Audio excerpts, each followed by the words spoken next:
Notre protagoniste est Alicia, un personnage de jeu vidéo qui se trouve être la méchante. Notre héroïne, qui va réincarner Alicia, est une jeune fille qui a toujours préféré la méchante à la gentille. Elle admirait la force d'Alicia et n'a jamais aimé la sainte nitouche du jeu, la protagoniste, qui s'est révélée être une roturière finissant par étudier dans une académie pour nobles. Si elle avait pu choisir à un moment de renaître ou de se réincarner, elle aurait choisi cette méchante, et c'est exactement ce qui lui arrive. Elle devient la fille aînée ou cadette, selon le point de vue de la noble famille Williams, ce qui signifie qu'elle s'appelle Alicia Williams. Elle a 3 frères, qui dans le jeu, représentent des routes romantiques, ce qui est un peu bizarre. Ses frères s'appellent Albert, Alan et Henry. Alicia a 7 ans et a toujours été paresseuse, ne faisant rien et restant constamment enfermée dans sa chambre. Mais maintenant, elle a décidé qu'elle veut être la meilleure méchante de tous les temps et entrer dans l'histoire. Bien sûr, sa mère et une de ses servantes sont surprises par cette nouvelle énergie et ce changement de comportement. Alicia se rend directement vers ses frères, qui s'entraînaient à l'escrime.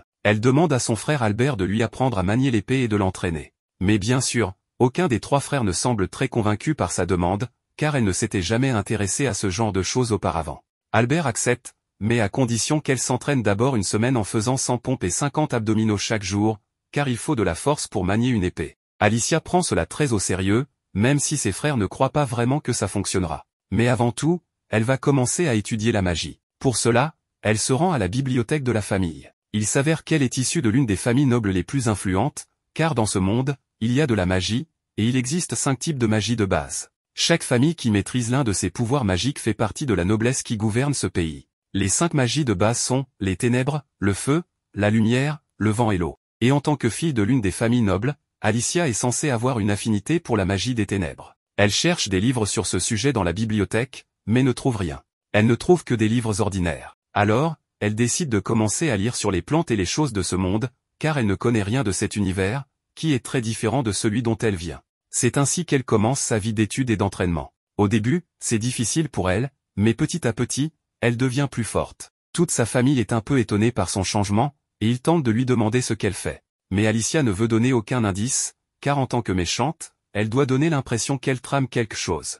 Ce jour-là, son frère Albert doit aller visiter l'académie. Cela signifie qu'elle pourra s'entraîner avec lui jusqu'à l'après-midi. Son frère a maintenant 12 ans et va bientôt entrer à l'académie. Alicia continue d'étudier, et lorsqu'elle se rapproche de l'académie, elle rencontre ses 3 frères ainsi que les autres personnages du jeu, qui représentent différentes routes romantiques. Il y a Eric de la famille Hudson, qui maîtrise la magie de feu, Finn de la famille Smith, qui maîtrise la magie de lumière, Gail de la famille Evans, qui maîtrise la magie du vent, Curtis de la famille Kenwood, qui maîtrise la magie verte, mais le plus important est Duke, le garçon aux cheveux bleus, car c'est le prince, le fils du roi actuel, et il possède la magie de l'eau.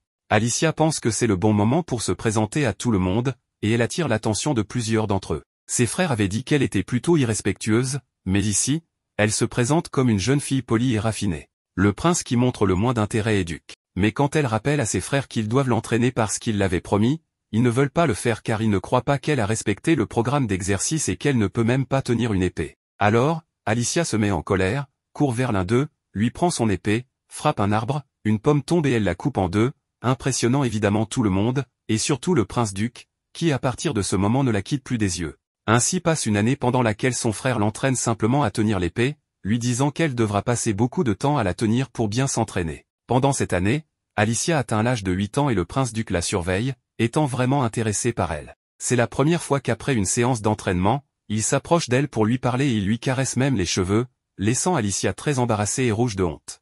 Mais ils sont interrompus par son frère aîné, et il semble que l'intérêt de Duke pour la maison des Williams ne soit pas pour ses frères ni pour la bibliothèque, mais pour sa sœur. Ensuite, nous assistons à une conversation importante entre les chefs des grandes familles, y compris le roi, qui semble préoccupé par des problèmes dans certaines villes, villages ou bourgs de ce royaume, qui ne traversent pas un très bon moment. Il parle également d'une rose dorée qu'il cherche avec beaucoup d'ardeur. À ce moment-là, il est mentionné qu'un des garçons avait invité Alicia chez lui, ce que dit le père de Finn au père d'Alicia. Il lui demande de ne pas faire de scandale, et les commentaires du père d'Alicia, disant qu'elle passe beaucoup de temps enfermée dans la bibliothèque, suscitent l'intérêt du roi, qui commence aussi à s'intéresser à elle. C'est ainsi qu'Alicia arrive chez Finn, elle est son invitée avec ses frères, et tous les jeunes nobles sont là. Mais ils ne sont pas les seuls à être présents, car le roi, qui est complètement intéressé à lui parler, est également là. Alicia le salue évidemment, et il commence à lui poser des questions sur ce qu'elle pense de la situation actuelle de son royaume, le royaume de Durki. Évidemment, Alicia pense que cela pourrait être un test et, en tant que preuve qu'elle est une bonne méchante, elle lui dit des choses importantes.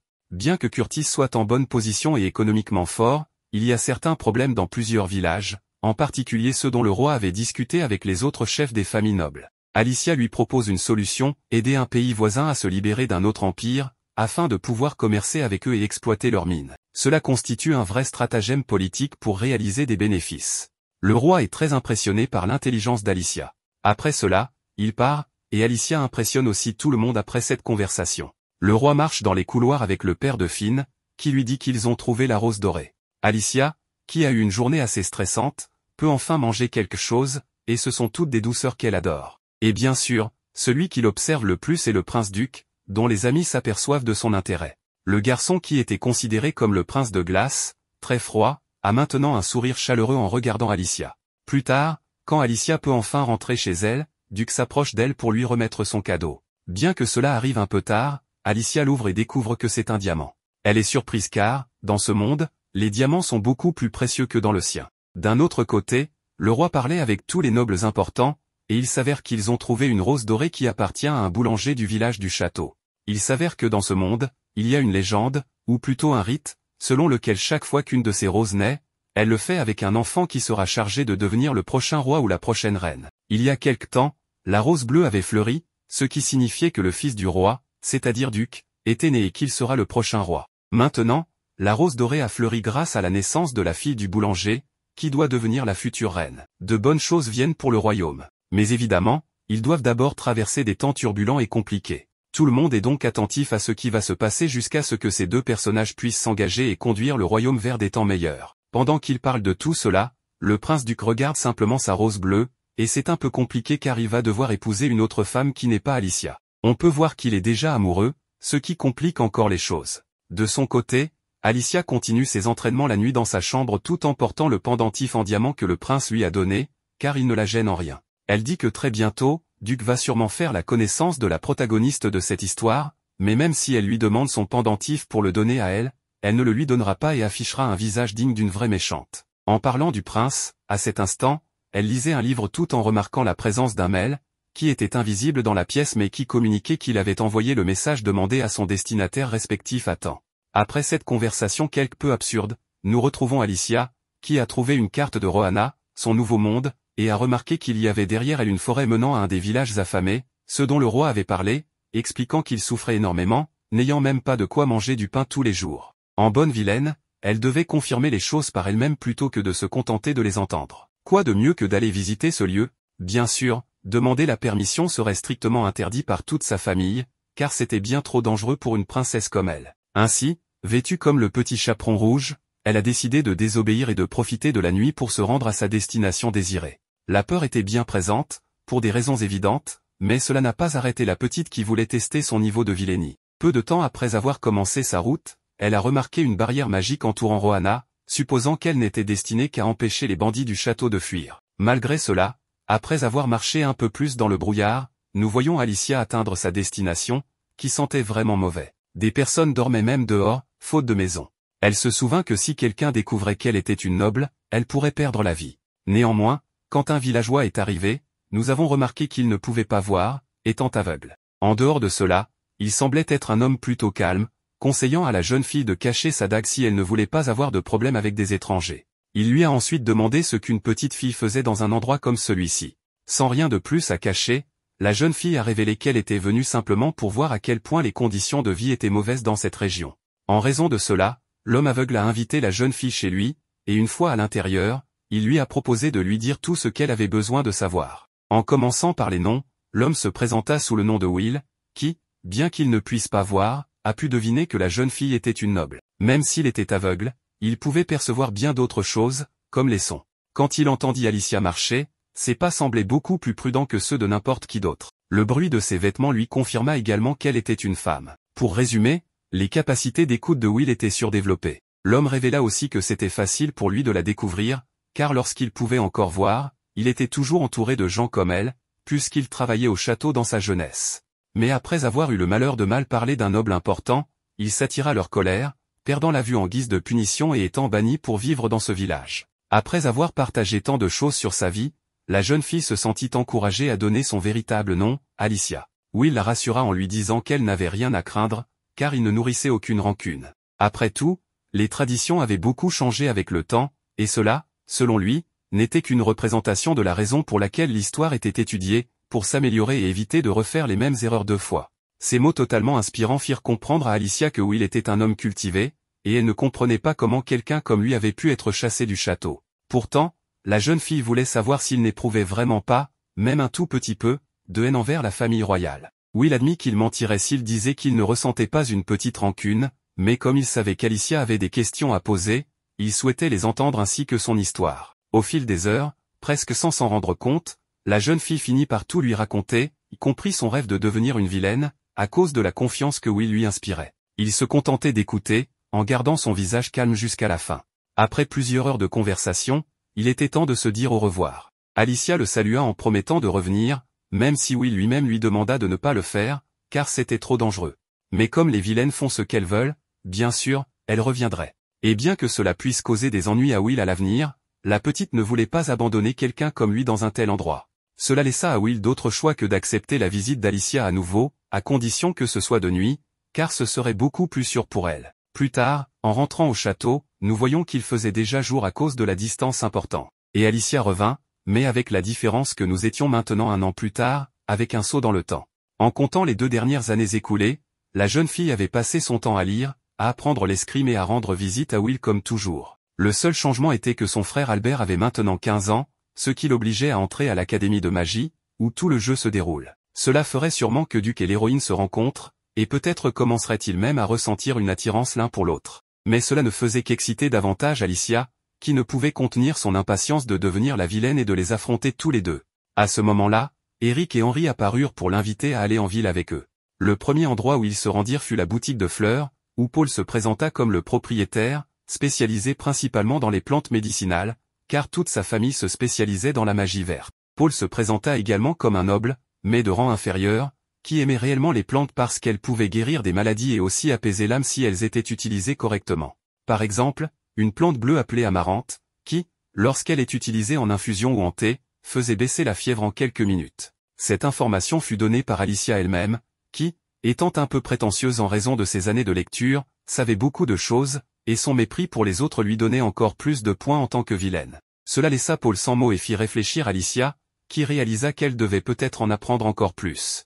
En même temps, Paul taquina Eric, lui disant qu'il devait faire plus d'efforts s'il voulait un jour avoir une fille aussi intelligente que Alicia comme partenaire, ce qui énerva énormément son frère. De retour au château, toute la famille attendait les 3 nobles, tandis qu'Henri ne pouvait oublier l'audace de quelqu'un qui pensait qu'il pourrait avoir sa sœur comme partenaire. Alors que de nouvelles invitations apparaissaient, notre frère jaloux devait rester plus attentif à partir de maintenant. Mais Alicia rejeta rapidement ses offres, car tout ce qu'elle voulait était enfin passer l'examen d'escrime qu'elle attendait avec tant d'impatience. Ce serait la preuve ultime pour voir si son entraînement avait porté ses fruits, bien que cela s'avérerait difficile avec son père et ses frères qui ne la soutenaient pas. Albert lui rappela qu'elle n'avait que 10 ans et qu'elle était une femme, mais cela n'avait aucune importance pour Alicia, car à leur âge, ses 3 frères avaient déjà passé l'examen. De plus, les femmes pouvaient également le passer. Pourtant, Albert resta ferme dans sa décision de ne pas la laisser passer l'examen. Comme Alicia n'accepterait pas un refus, elle exigea une explication. Cela mit son frère à bout, qui lui demanda immédiatement de se taire.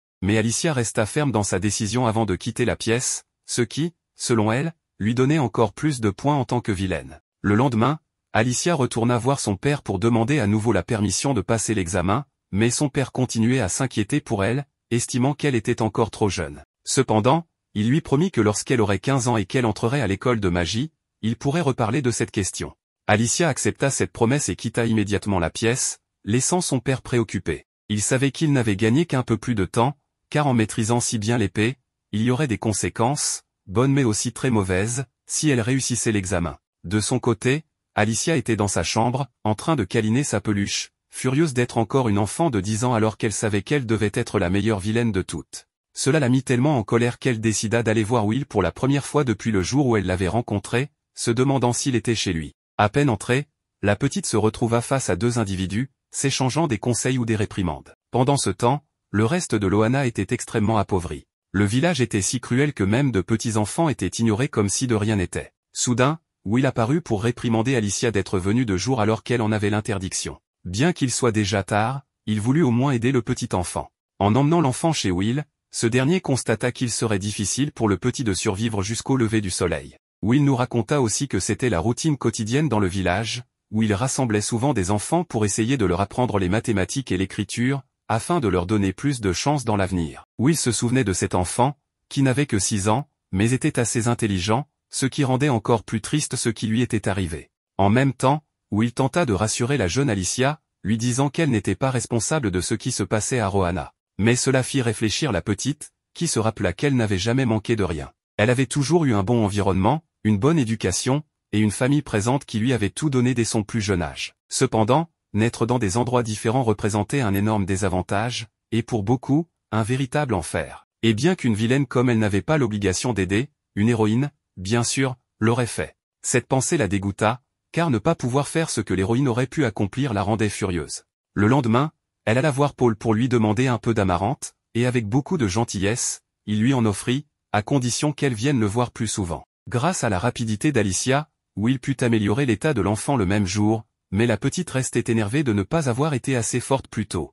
Elle se promit donc d'étudier encore plus sérieusement. Avec cette motivation en tête, Alicia se dirigea vers sa bibliothèque, où une étagère apparut comme par magie, remplie de grimoires. Elle se mit à les lire aussi vite que possible, constatant qu'à partir du niveau 50, de nombreux sorts devenaient accessibles. Mais elle se rappela aussi qu'à un moment dans l'histoire, certains personnages dépassaient ce niveau, ce qui faisait partie du jeu de ne jamais pouvoir surpasser les protagonistes. Mais cela ne la découragea pas. Elle atteignit le premier niveau de magie, qui consistait à faire léviter des objets, et pour la première fois, elle réussit à faire léviter un livre. Bien qu'il restât des détails à améliorer, sa motivation était à son comble. Après quelques jours de pratique, Alicia atteignit le niveau 5, où elle pouvait déplacer plusieurs objets en même temps. Peu après, son père lui annonça que le roi en personne était venu les visiter à l'improviste et souhaitait parler à Alicia. Cette rencontre souleva beaucoup de questions, notamment de la part du fils du roi, qui révéla simplement qu'il ne savait plus trop comment allait la petite Lia. Lorsqu'ils se retrouvèrent, le roi alla droit au but et lui demanda si elle aimait le royaume.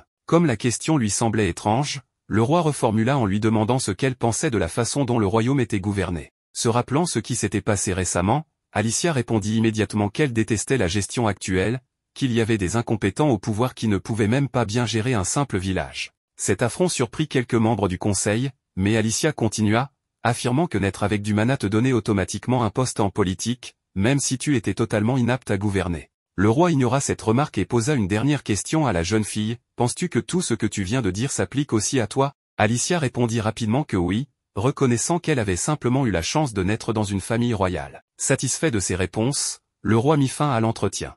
Cependant, en sortant, Alicia était plus préoccupée par son manque de sommeil, ayant tant de choses à faire qu'elle n'avait pas bien dormi. Avant qu'elle ne s'évanouisse, le prince-duc arriva juste à temps pour empêcher sa chute. À son réveil, la petite avait beaucoup de fièvre, mais avant de lui donner son médicament, elle reçut un baiser. Alicia se réveille après avoir pris ce médicament et se souvient également du petit baiser que le prince-duc lui a donné, mais elle préfère ne pas y penser, car cela la rend très nerveuse. Elle décide de continuer à chercher l'héroïne, sa rivale. Elle veut donc s'infiltrer dans l'académie pour la trouver et obtenir plus d'informations à son sujet, mais c'est un peu difficile, car l'académie est très grande et elle se perd. Elle voudrait demander de l'aide, mais elle ne trouve personne, et si quelqu'un la voit, on la fera sortir de là, car c'est une enfant. C'est alors qu'elle est trouvée par une étudiante du coin, très gentille, qui s'appelle Liz Carter, qui s'avère être l'héroïne. Alicia ne la connaissait pas parce que le jeu auquel elle avait joué avec cette histoire ne montrait que des silhouettes, et elle ne reconnaissait pas non plus la voix. Mais ici, elle la reconnaît par son nom et le fait qu'elle soit une roturière entrée à l'académie. C'est une fille extrêmement gentille, et sans aucun doute, c'est elle. Alicia pense qu'elle n'est pas encore à son niveau, mais qu'un jour elle le sera. Grâce à son aide, Alicia parvient à atteindre l'aile de l'académie où elle voulait aller. Elle pense que cette fille est très gentille, mais qu'elle doit sûrement subir du harcèlement à l'académie en raison de ses origines roturières. Quand Liz arrive auprès d'autres filles, elle leur dit qu'elle avait trouvé une enfant perdue, mais Alicia s'était déjà cachée. Il s'avère que Liz est très appréciée, et on la voit aussi parler avec le prince-duc. Son histoire raconte qu'on embêtait beaucoup Liz et qu'on lui cachait ses livres, mais c'était le prince qui les cherchait et les lui rendait. Selon les étudiantes présentes, ils forment un très bon couple. Tout cela est entendu par Alicia, qui est un peu énervée, car elle doit maintenant un service à l'héroïne. Petit à petit, elle doit s'améliorer pour être au niveau de cette héroïne et devenir sa rivale. Comme tout le monde est en classe, Alicia se rend à la bibliothèque pour lire les livres qui s'y trouvent. Elle commence à le faire et en profite pour résoudre un problème assez difficile laissé par un professeur sur un tableau. Des filles commencent à parler de cela dans une salle où se trouve le prince-duc et son frère Albert, et en entendant la description, ils savent qu'il s'agit d'Alicia. Ils viennent la chercher, et il s'avère que l'une de ces solutions concerne la façon de résoudre certains problèmes politiques et économiques, ce qui correspond bien au comportement d'une vilaine, notamment en manipulant d'autres pays pour en tirer profit. Son frère la taquine un peu, et plus tard, chez elle, Alicia, en se promenant dans les couloirs, entend son père parler avec Johan d'un diverge et qu'il doit faire quelque chose. Alicia entre, et son père remarque qu'elle a écouté.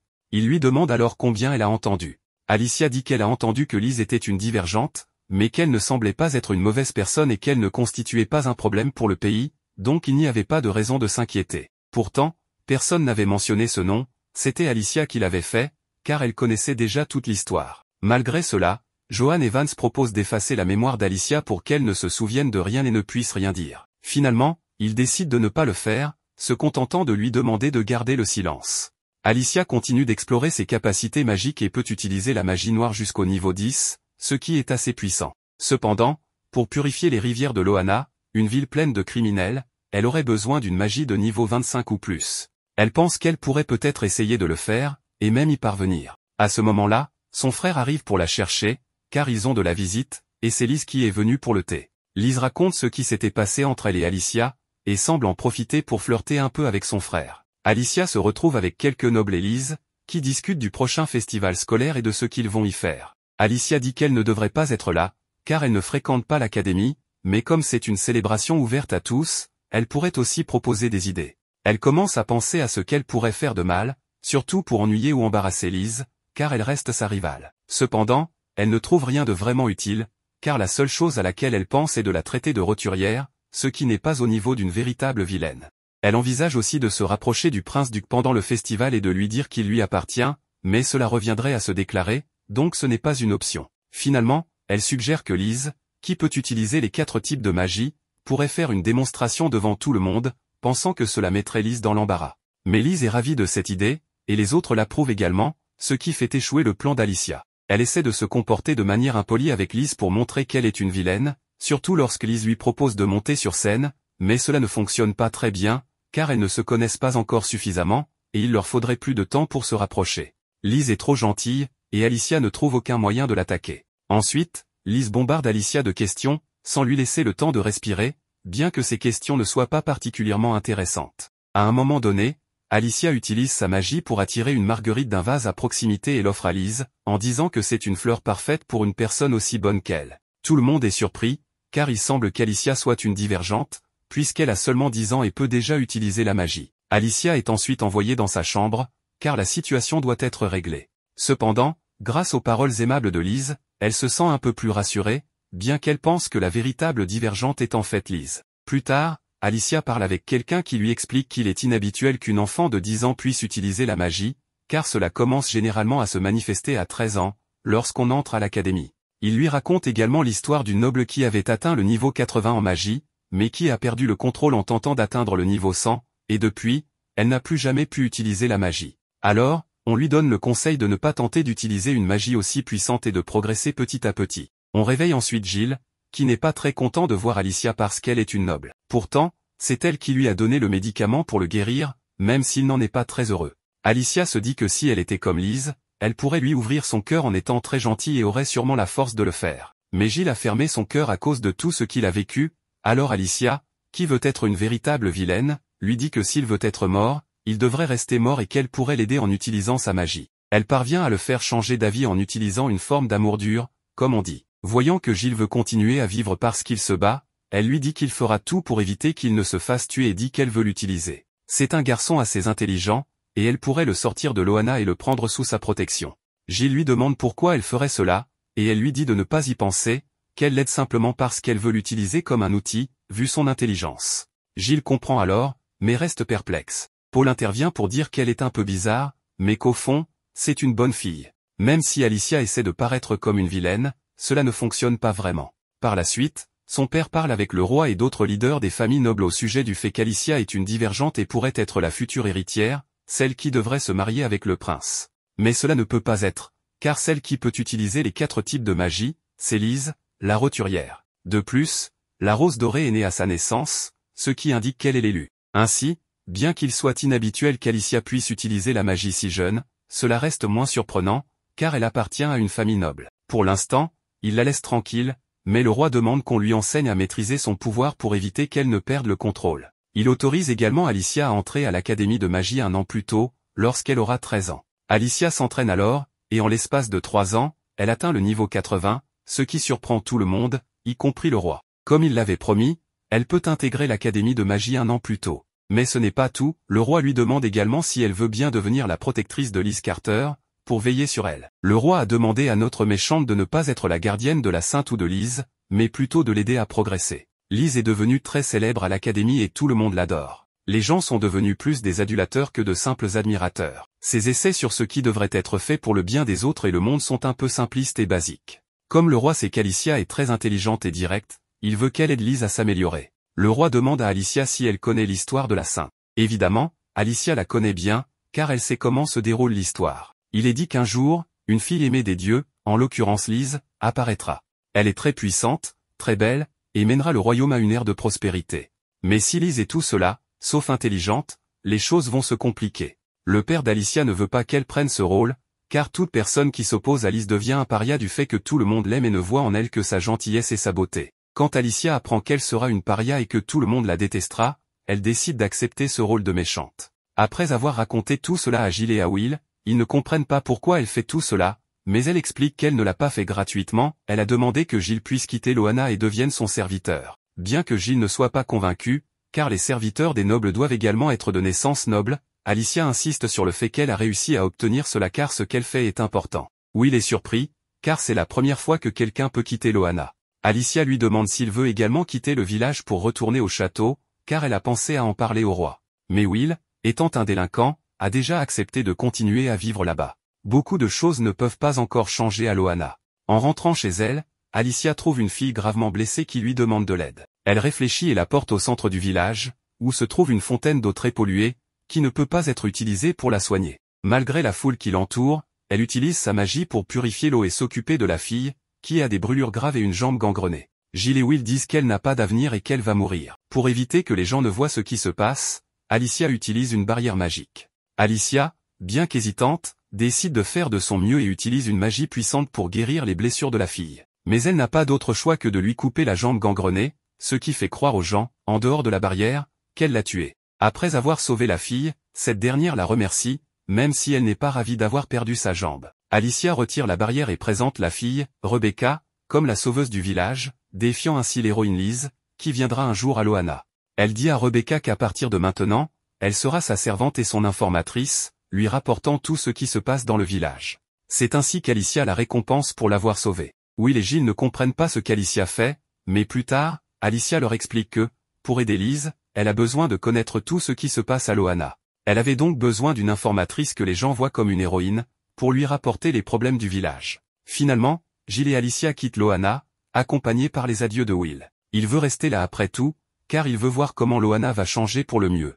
Évidemment, il ne pourra pas le voir littéralement, comme il le dit lui-même, car il est aveugle. Mais il veut être présent, et c'est ainsi que Giles quitte cette zone horrible de Loana et atteint le monde extérieur, le monde des libres, où tout peut enfin changer complètement. Alicia va à l'académie avec son nouveau serviteur, Giles. Son père lui fait ses adieux et, comme il lui avait promis de lui dire pourquoi il ne l'avait pas laissé prendre des cours d'escrime lorsqu'elle entrerait à l'académie, il lui explique simplement qu'il ne l'avait pas laissé faire parce qu'elle était trop douée. C'était une réponse assez brève par rapport à ce qu'elle attendait, mais finalement, elle l'a pris comme un compliment.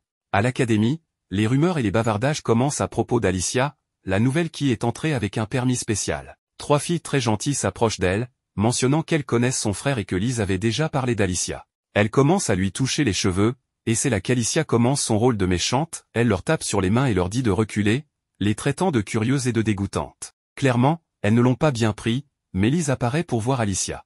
Les autres accusent Alicia de ce qui s'est passé, et Liz, toujours polie, suggère qu'il faut aussi du courage pour demander pardon et demande à Alicia de s'excuser. Mais il est évident qu'Alicia ne va pas le faire, elle va rester dans son rôle de méchante et continuer à s'opposer à Liz. À peine arrivée à l'académie, Alicia se fait déjà des ennemis. Alors qu'elle marche dans les couloirs, satisfaite de ce qu'elle avait fait avec Giles, elle disparaît soudainement parce que le prince-duc l'avait téléportée à la bibliothèque, où il voulait la voir seule. Il lui demande pourquoi elle a accepté la demande du roi, ce qu'Alicia pensait être un secret, mais elle finit par dire que c'est ce qu'il y a de mieux pour elle puisqu'elle veut être la méchante et aller à l'encontre de Liz pour l'embêter. Duc s'approche de son cou et sort le pendentif qu'il lui avait donné lorsqu'ils étaient enfants, heureux qu'elle le porte encore. Alicia pensait qu'il allait le lui enlever, surtout qu'à ce stade, il devrait être amoureux de Lise, mais au lieu de cela, il se penche simplement et embrasse le pendentif, lui disant qu'il est heureux qu'elle le porte toujours. Cela prend Alicia par surprise, et non seulement cela, mais il lui dit aussi qu'elle est très mignonne et se demande comment elle peut vraiment être méchante si elle rougit ainsi.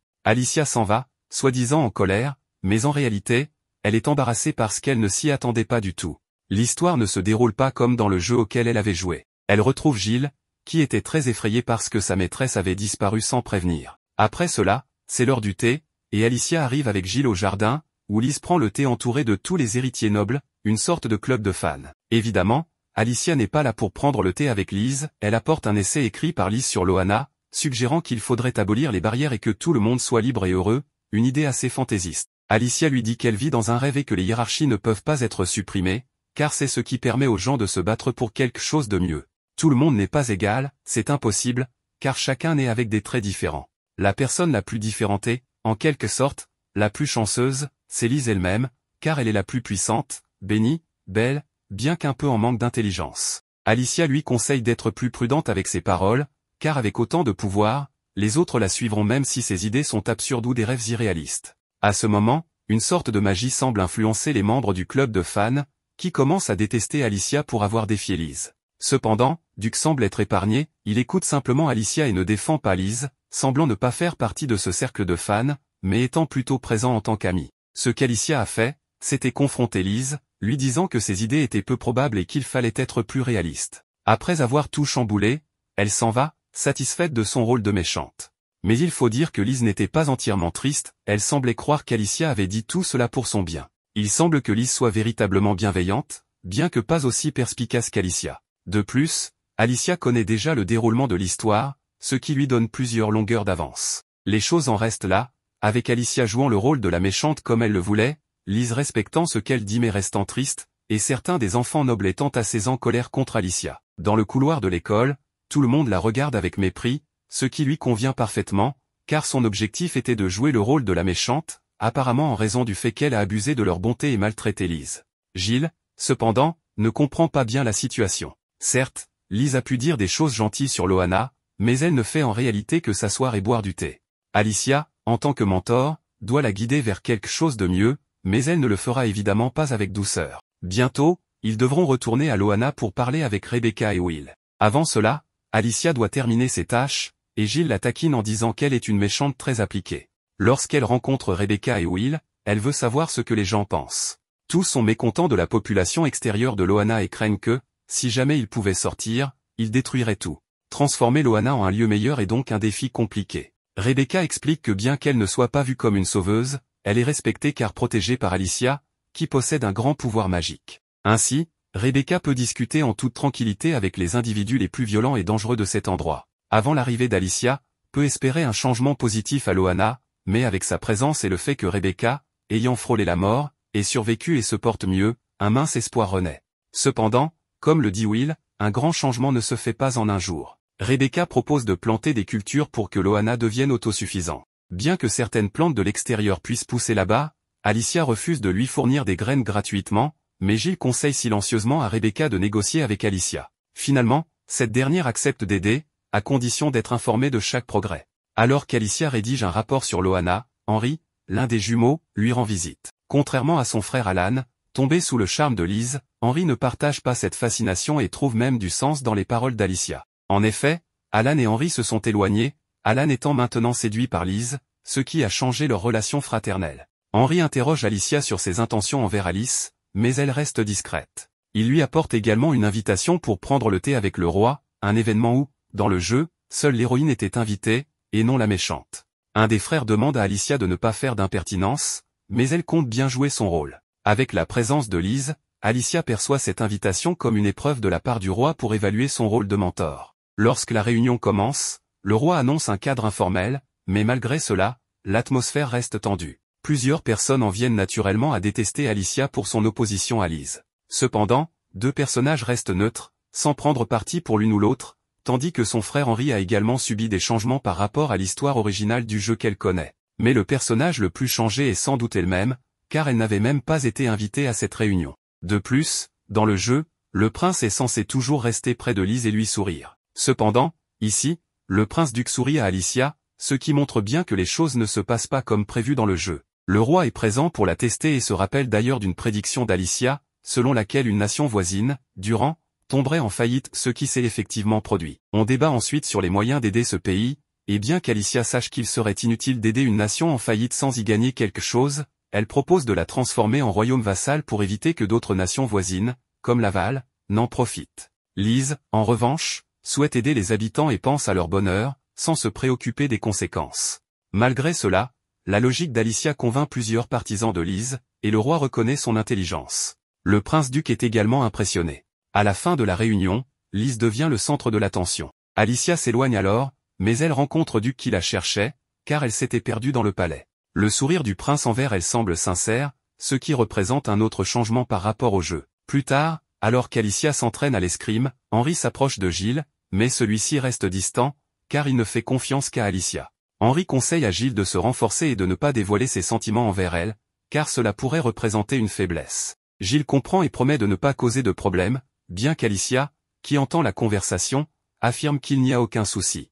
Elle confie à Henri que son rêve est de devenir la meilleure méchante de l'histoire, ce qui amuse beaucoup Henri. En discutant, ils évoquent l'attirance de plusieurs personnages pour Lise. Henri admet qu'il a été sous son charme, mais il pense que cela est dû à sa personnalité bienveillante et non à de la magie. Cependant, Alicia soupçonne qu'il pourrait y avoir une influence magique et envisage de faire des recherches dans des grimoires anciens. Alors qu'elle réfléchit aux récents événements, elle entend soudain les cris de Gilles qui lui ordonne de fuir. Deux hommes tentent de l'attraper, et sans s'en rendre compte, Alicia est frappée et perd connaissance. Elle se réveille plus tard, se trouvant en captivité aux côtés de Gilles, qui est également blessé. Notre protagoniste, sans crainte d'échouer, a tenté d'utiliser la magie pour se libérer, mais, malheureusement, elle portait un collier qui annulait ses pouvoirs magiques, la laissant à la merci des malfaiteurs, qui n'ont pas hésité à utiliser la force pour la calmer. Bien qu'Alicia ait tenté de faire quelque chose, elle était en nette position de faiblesse.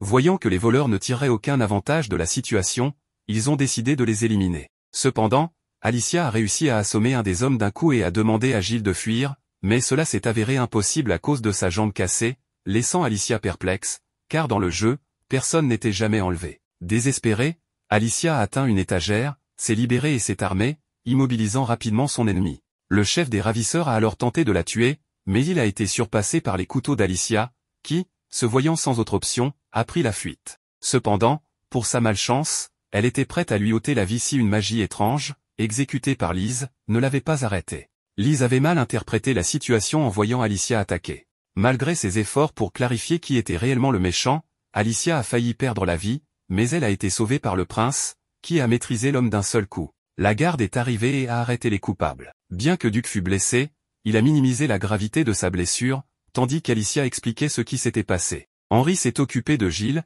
et bien que tout se soit calmé, l'attitude d'Alicia a irrité Duc. À l'arrivée de leurs compagnons, ils se sont réjouis que la jeune fille aille bien, mais Lise a accusé Alicia d'avoir voulu tuer quelqu'un d'indéfendable, ce qui a déclenché une dispute entre eux sur l'usage de la violence. Alicia, en colère, a demandé à son frère s'il n'utiliserait pas son épée si quelqu'un menaçait sa famille. Cependant, Lise a insisté sur le fait que la violence est le pire des chemins, une position qu'Alicia a jugée absurde après avoir failli perdre la vie. Lise a affirmé que si Alicia avait eu foi et avait attendu, rien de mal ne se serait passé, ce qui a seulement amené Alicia à remettre en question le type d'héroïne qu'elle souhaitait devenir. À ce moment-là, une brise glaciale est apparue de nulle part, provoquée par Sa Majesté, qui a affirmé que ce n'était pas grâce à la foi de Lise qu'Alicia avait été sauvée. Duc a soutenu Alicia, assurant que si elle n'avait pas agi, la vie de Gilles serait en danger. Sans peur, Duc a déclaré que quelqu'un avec des idées aussi stupides ne pouvait pas être la sainte de ce monde. Curtis est intervenu pour arrêter le conflit et a commencé à soigner Alicia. Bien qu'elle lui en soit reconnaissante, elle était aussi agacée, car l'un de ses dents s'était desserré à cause du coup de l'ennemi. Duc, irrité, n'a pas permis à Lise d'intervenir dans les soins, ce qui a encore plus contrarié Lise. Alicia, de son côté, a demandé à la sainte si c'était si difficile de voir la réalité sans vivre une vie idéale, ce qui l'a laissée songeuse. Duc a porté Alicia dans ses bras pour l'emmener se faire soigner, ce qui a fait penser à Lise que le prince pouvait ressentir quelque chose pour elle, ce qui pourrait poser problème. Mais Duc, ignorant les plaintes d'Alicia de ne pas être traitée comme une enfant, lui a demandé de ne plus risquer sa vie, révélant que presque la perdre lui avait fait ressentir une émotion intense. Cela a fait comprendre à Alicia que peut-être Duc avait des sentiments pour elle, bien que, se rappelant qu'il était destiné à la héroïne, elle n'y voyait pas de sens. Finalement, Alicia a commencé à se détendre et s'est endormie. À son réveil, elle a trouvé Duc allongé à côté d'elle et dans un lit qui n'était pas le sien, ce qui l'a troublée. Alors qu'elle tentait de comprendre ce qui se passait, elle luttait avec ses propres pensées jusqu'à ce que Duc se réveille soudainement, simplement pour lui rappeler de ne pas oublier son pendentif, qui avait apparemment été pris par l'un des voleurs. Après lui avoir rendu son pendentif, Duc estimait qu'il était temps pour un autre baiser passionné, mais l'arrivée impromptue de Gilles, sans frapper, l'a fait basculer de l'autre côté du lit à cause de la poussée embarrassée d'Alicia. Bien que Henri ne désapprouvât pas la relation de sa sœur, il demanda au prince de ne pas aller trop loin, ce que Duc assura n'avoir jamais fait. Pourtant, Gilles demanda pourquoi il n'avait pas de chemise, ce qui accentua l'embarras. Avec le temps, le jeune garçon nous informe que, grâce à la magie de Henri, sa jambe a complètement guéri. Ensuite, nous voyons de nouveau la dent d'Alicia, que Gilles souhaitait réparer par magie, bien que cela fût possible mais compliqué, donc un nouveau finirait par pousser. Gilles décida de garder la dent en souvenir de cette journée, afin de ne jamais oublier ce qui s'était passé et le fait de ne pas avoir pu sauver sa maîtresse, bien que celle-ci lui confirmât qu'il avait fait de son mieux. Le pendentif fut offert au jeune garçon tandis que Henri et le prince se réjouissaient de l'excellent serviteur qu'ils avaient. Cela permit également d'identifier le coupable, qu'Henri avait découvert comme étant un étudiant de l'Académie Noménil, de la famille Johnson. Alicia ne se souvenait pas de lui, mais Henri rappela qu'il était un fervent admirateur de Lise, ce qui laissait Alicia perplexe, car elle devrait désormais trouver un moyen de gérer cela, bien qu'Henri mentionna qu'il était quasiment mort lors de sa dernière rencontre avec Duc. Le prince ajouta que la famille royale avait également infligé un autre châtiment à la famille Johnson en raison de ce délit grave, ce qui rendit Alicia triste de ne pas avoir pu faire grand-chose. Duc révéla que son père avait probablement quelque chose à voir avec l'attaque, ce qu'Alicia comprenait comme une opportunité pour entraîner Lise. Lorsque le prince interrogea le coupable, celui-ci dévoila que le roi lui-même l'avait envoyé pour informer Lise des problèmes, en guise de simple épreuve. Cela surprit Gilles, qui pensait qu'une sainte ne devait pas être aussi importante, mais Alicia savait que les légendes disaient que la sainte sauvait le royaume. Duc s'excusa alors auprès d'Alicia, expliquant que son père était obsédé par cette légende. Gilles demanda à Duc s'il se marierait avec Lise en tant que prince, car la légende disait également que la sainte était destinée au prince. Bien qu'Alicia réalisât que Duc avait des sentiments pour elle, elle pensait que son destin était plus grand. Cependant, Duc rejeta ses idées de destin, affirmant qu'il déciderait lui-même de son bonheur. Plus tard, Gilles s'excusa d'avoir trop posé de questions, assurant qu'il voulait seulement comprendre les intentions de Duc, pour savoir s'il finirait par se marier avec Lise, alors qu'il draguait Alicia ouvertement.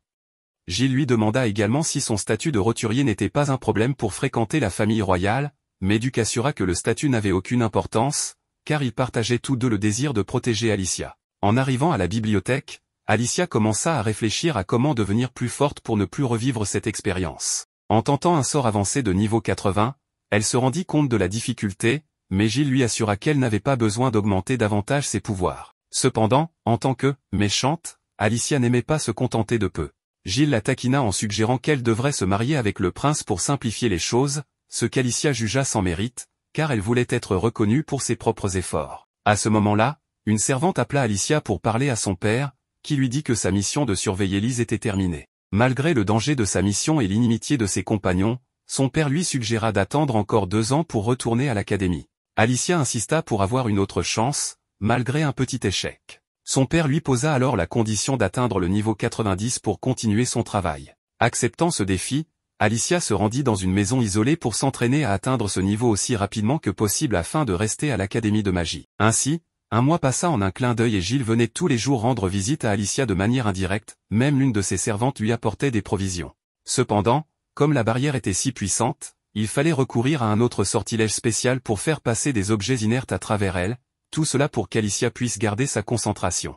Bien que la servante pensait que sa maîtresse se sentait peut-être un peu seule, Gilles ne trouvait pas nécessaire de s'apitoyer sur les efforts des autres. Ensuite, le jeune garçon se rendit dans la salle des domestiques pour savourer la délicieuse nourriture qu'il préparait. Gilles bénéficiait d'un permis spécial pour manger la même chose que sa maîtresse Lia, mais pour lui, la nourriture des domestiques semblait être un vrai luxe, car venant d'un milieu modeste, il n'avait pas eu l'habitude de tels repas. Cela rendit les domestiques un peu émus pour Gilles, mais pour lui, ce repas était vraiment spécial grâce à Alicia, qui avait tant fait pour lui. Après avoir mangé, il se dirigea vers la bibliothèque pour se mettre au niveau de sa protectrice, même s'il n'était qu'un simple roturier avec un peu de chance.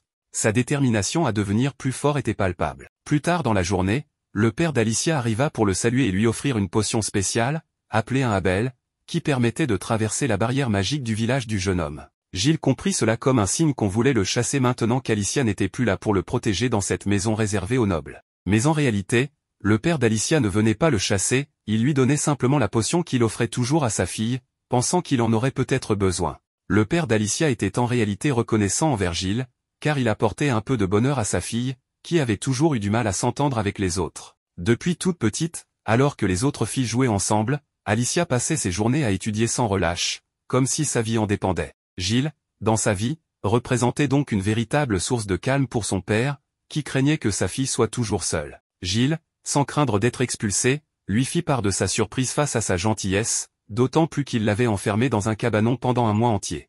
Arnold ne le nia pas, car même sa femme le lui avait reproché. Elle comprenait qu'il l'ait retiré de l'école de magie en raison de son âge, mais l'enfermer jusqu'à atteindre le niveau 90 était ridicule. Arnold souhaitait simplement que sa fille vive sans la pression d'être toujours la gardienne de la sainte. Mais avec Alicia, qui acceptait des missions impossibles comme Tom Cruise, il aurait dû s'y attendre. Gilles affirma que, connaissant le caractère obstiné d'Alicia, elle parviendrait sûrement à atteindre le niveau 90. Cela poussa Arnold à être plus sincère, révélant qu'il souhaitait éloigner sa fille de la sainte, car elle risquait de se mettre en danger. En effet, même son fils Albert avait changé depuis qu'il l'avait rencontré, ce qui était étrange. Le roi, suite à un incident qu'il avait lui-même provoqué, vint même s'excuser en personne et lui confia le pouvoir de renoncer à son rôle de gardienne, même si, au fond, il souhaitait qu'Alicia continue à remplir cette mission.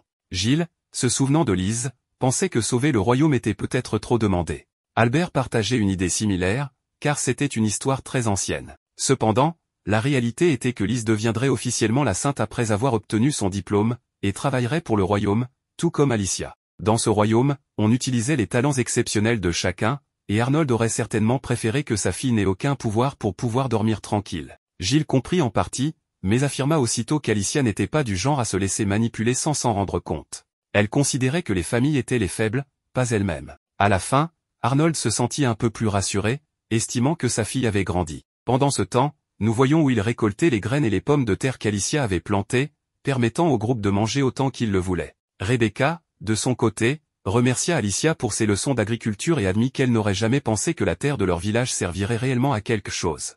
Tout ce qu'elle désirait, c'était revoir Alicia pour la remercier de tout ce qu'elle avait fait. Cela fit penser à Will qu'Alicia avait pris la peine d'apprendre à cultiver par elle-même, car après tout, l'art de planter des pommes de terre n'était pas vraiment utile à un noble. C'est alors qu'un voleur apparut pour voler les récoltes, faisant courir Rebecca à sa poursuite. Cependant, un grand gaillard, Nat, intervint d'un coup pour l'arrêter, curieux de savoir qui pouvait être assez fou pour cultiver autant en pensant qu'il ne risquait rien. Mais Rebecca, toujours optimiste, invita simplement sa famille. Il pensait que quelques gardes ne seraient pas de trop, mais Nat s'inquiétait davantage de faire confiance à Alicia, car il n'était pas sûr de ses intentions. Après tout, elle pouvait simplement agir par caprice. De plus, cela faisait environ un mois qu'elle n'était pas venue les voir, ce qui montrait clairement qu'elle en avait peut-être assez de faire semblant d'être aimable avec eux. Malgré tout, Will et elle continuaient de la soutenir, ce que Nat trouvait purement hypocrite. De son côté, Rebecca affirmait qu'elle ne pensait pas qu'Alicia soit une mauvaise personne, et que même si elle les aidait par caprice, cela n'avait pas vraiment d'importance, car elle leur avait appris à cultiver. Si elle voulait vraiment les aider, il aurait été plus simple de leur donner du poisson, mais elle avait choisi de leur apprendre à pêcher, ce qui avait apporté un peu de joie et d'espoir au village. Au royaume, on voit le roi se demander pourquoi son fils avait aidé Loana dans l'ombre. Cependant, il ne comptait pas le réprimander, car il était d'accord avec le plan qu'Alicia leur avait proposé. En l'examinant de plus près, il trouvait même que ce plan était plutôt bien pensé, bien que Duc aurait le dernier mot. Le roi souhaitait savoir ce que Duc pensait vraiment de Loana, sachant que ce village avait été utilisé pour emprisonner des innocents pendant des années sans leur donner la permission de sortir, grâce à la magie de barrière royale. Après avoir lu les notes d'Alicia, Sa Majesté admettait qu'il était injuste de garder ces gens enfermés, et que, en tant que gouvernant, il aurait dû régler ce problème depuis longtemps. Toutefois, il ne l'avait jamais pris au sérieux, lui comme tous ses successeurs qui détournaient le regard. Le fait que son fils ait agi avant lui montrait qu'il était un prince brillant et bien meilleur que lui-même. Ces paroles étaient trop pour Duc, qui tenta de calmer son père en assurant qu'il y avait des problèmes plus importants. Pendant ce temps, Gilles lisait comme à son habitude, jusqu'à ce qu'il aperçoive de loin Alicia, qui faisait trembler la maison avec son entraînement. Cela fit se demander à son frère Henri pourquoi sa sœur disait qu'elle deviendrait encore plus forte alors qu'elle était déjà la plus talentueuse de la famille. Cela fait remonter un souvenir de Gilles, lorsqu'Alicia s'entraînait avec son épée, malgré qu'elle était considérée comme la meilleure de la maison. Alicia affirmait qu'elle devait devenir plus forte pour améliorer sa magie. Même si Gilles souhaitait savoir combien de temps il lui faudrait pour atteindre Lise, celle-ci lui répondit qu'il n'y parviendrait jamais, peu importe combien il s'entraînerait, car elle est une prodige. En arrivant à l'académie, Henri rencontra Duc et lui annonça qu'Alicia s'entraînait toujours, ce qui le rendit triste. D'autres élèves interprétèrent cela comme si Duc devait éviter de croiser son regard. Henri calma la situation en disant que les gens parlaient juste pour parler, mais cela n'importait pas à Duc, qui déclara que la prochaine fois, il ne ferait pas qu'expulser les élèves, mais les enverrait aussi à l'échafaud. Curtis apparut alors pour lui demander de quoi il parlait, bien que Duc n'avait aucune envie de parler avec un flatteur. Quand Henri mentionna les rumeurs sans fondement concernant sa sœur, Curtis révéla que cela pouvait être lié aux vieilles rumeurs sur le fait qu'Alicia rendait visite à Duc la nuit, ce qui nourrissait les commérages actuels. Alors que Duc est sur les nerfs, Lise entre en scène pour jouer la sainte, mais Duc n'était pas du tout d'humeur pour cela. Pendant ce temps, il continue d'entendre les rumeurs sur Alicia, ce qui le contrarie encore plus. Sans tarder, Duc se barre de cette scène à la noix, mais cela énerve Albert qui s'excuse auprès de Lise car il pense que sa sœur est la cause du comportement de Duc. Après cela, Finn retrouve le prince pour lui faire remarquer que des filles autrefois qui avaient une dent contre Lise, commencent à l'aduler, ce qui le pousse à dire que Lise utilise la magie pour conquérir le cœur des gens. Le prince parla ensuite avec Mel, qui était dans l'eau, pour qu'il enquête sur Lise et ce qu'elle faisait pour que tout le monde l'apprécie autant, suspectant une magie rare de haut rang. 2 ans passèrent, et Gilles reçut des macarons d'Henri, les friandises préférées d'Alicia. Celle-ci avait encore 6 mois avant que Lise ne soit diplômée. Alors qu'elle prenait plus de temps que prévu, Henri se rappela que le niveau 90 n'était pas facile à atteindre. Un jour, une servante annonça qu'Alicia avait enfin terminé son entraînement, levant sa barrière magique. Gilles se précipita pour la voir, découvrant une Alicia bien plus grande et magnifique, qui eut du mal à le reconnaître tant il avait grandi. Même ainsi, le jeune garçon ne savait pas quoi dire après ne pas l'avoir vue pendant si longtemps. Alicia lui-même était perdue, bien qu'il ait voulu partir immédiatement pour Loana sans attendre. Le voyage commença sur le champ. Il pensa qu'il serait peut-être préférable de saluer toute sa famille ou ses amis qu'il n'avait pas vus depuis un moment. Mais Alicia insistait toujours, elle devait se rendre à Loana, ayant enfin appris ce dont elle avait tant besoin. Loana faisait maintenant partie d'elle. Cependant, à son arrivée, la jeune femme découvrit un village complètement transformé. Selon le garçon, tout le monde avait travaillé d'arrache-pied sous la direction de Rebecca, qui avait grandement contribué. À ce moment, Nat apparut et Gilles le présenta comme le garde du village. Nat était là, en partie, pour remercier Alicia de son aide, affirmant que c'était la première année où aucun enfant n'avait succombé à la faim. Pourtant, il ne put s'empêcher d'exprimer ses doutes sur elle, ce qu'Alicia trouva normal dans de telles circonstances. Nat alla droit au but, demandant quel genre de personne disparaît aussi longtemps avant de réapparaître comme si de rien n'était. Il insinuait qu'en tant que noble, elle jouait simplement avec Rebecca et les habitants du village pour s'amuser. Gilles tenta d'expliquer qu'Alicia n'avait pas pu venir plus tôt à cause de son entraînement rigoureux. Mais Alicia, agacée, proposa un duel à Nat, arguant que, puisqu'ils ne se connaissaient pas, la meilleure façon de régler cela était de combattre. Nat, pour sa part, refusa de se rabaisser à frapper une pauvre noble. Alicia, à court d'options, utilisa alors des insultes pour forcer le combat. Un peu plus loin, Rebecca et Will marchaient ensemble et découvrirent une foule rassemblée. En s'approchant, Rebecca vit Alicia sortir victorieuse du duel, ce qui stupéfia les villageois. Nat, vaincu, admit sa défaite et reconnut les efforts d'Alicia. Celle-ci expliqua qu'elle devait sa victoire à son entraînement intensif au château, où elle n'avait jamais à s'inquiéter de la nourriture ou des besoins matériels. Elle mentionna que si Nat avait été noble, il aurait probablement gagné. Nat ne sut comment réagir à cela, mais Alicia expliqua que c'était une métaphore pour inciter à tirer parti des opportunités, même si elle-même se considérait comme une pauvre noble idiote venue pour aider. Peu après, Will, impressionné de revoir Alicia après si longtemps, la serra dans ses bras. Alicia raconta comment elle avait maîtrisé la magie noire jusqu'au niveau 90 et lança immédiatement un sort pour montrer ses nouvelles compétences. Elle utilisa une ancienne incantation pour renouveler un pacte, transférant une partie de son propre corps à Will pour lui redonner la vue. Mais ce sort impliquait qu'Alicia et Will perdent chacun un œil. Will, choqué, déclara qu'un tel sacrifice était inutile. Alicia insista, affirmant que c'était son désir personnel, convaincu que Will n'abuserait jamais de ce cadeau. Will, ému, profita de cette chance pour voir Gilles et le reste du village. Après plusieurs heures, Alicia décida de rentrer chez elle. En chemin, elle remarqua que son œil perdu ne lui causait aucune douleur, bien que son apparence l'inquiétât, surtout la réaction de son père, qui était très protecteur. À son retour, son père s'évanouit en la voyant. Lorsqu'il revint à lui, Alicia expliqua qu'elle avait volontairement donné son œil à quelqu'un. Elle s'excusa de ne pas être la fille parfaite qu'il méritait, mais affirma qu'elle continuerait à suivre ses propres choix. Arnold, son père, la rassura en promettant qu'il continuerait à la traiter comme sa fille bien-aimée. Il la félicita également pour avoir atteint le niveau 90, ce qui faisait d'elle la nouvelle protectrice de Liz Carter. Plus tard, Gilles lui apporta un cache-œil qu'il avait lui-même confectionné, orné d'un joli design. Alicia décida d'assortir cet accessoire à une nouvelle tenue et, le lendemain à l'école, elle portait une robe noire. Cela attira l'attention de tout le monde, ce qui était précisément son intention. Une jeune fille apparut alors, demandant à Alicia ce qu'elle faisait à l'académie sans autorisation. Alicia, ne la reconnaissant pas, lui demanda si elle était une fidèle de Lise, à en juger par son attitude similaire à celle des autres possédés. La jeune fille, cherchant à irriter Alicia, affirma que sa présence ici était techniquement interdite jusqu'à la semaine suivante. Alicia, agacée, préféra ignorer ces remarques, jugeant que cette fille ne voyait les choses qu'en surface. Les rivales étaient inexistantes pour elle, bien que Lise ait affirmé que l'important se trouvait toujours à l'intérieur, comme elle l'avait toujours dit. Elle ne niait pas non plus sa phrase selon laquelle ceux qui ne regardent que l'extérieur sont pathétiques, et elle avait bien raison.